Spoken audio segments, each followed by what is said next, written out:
Hi, today I'm reviewing OPPO A77s and I'll show you how to connect to Wi-Fi this device.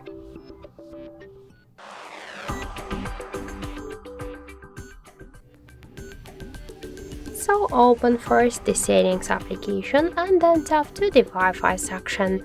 So to activate Wi-Fi or to turn it off, we should use the switcher.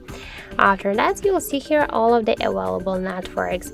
For example, let's select one from the networks. Here we should enter the password. To see this password, we should click to this eye icon. After that, entering the password, you should tap on the right upper corner to OK. And now we can see that our device successfully connected to this network. Sure, you could use more networks by the same way. Enter the password, tap to connect, and after that you could switch between these networks, for example when you'll get the slow internet connection.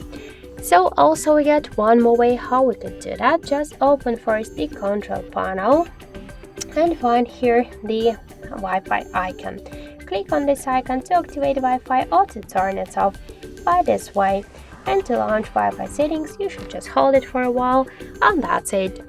So thank you for watching, and if you find this video helpful, leave thumbs up and subscribe our channel.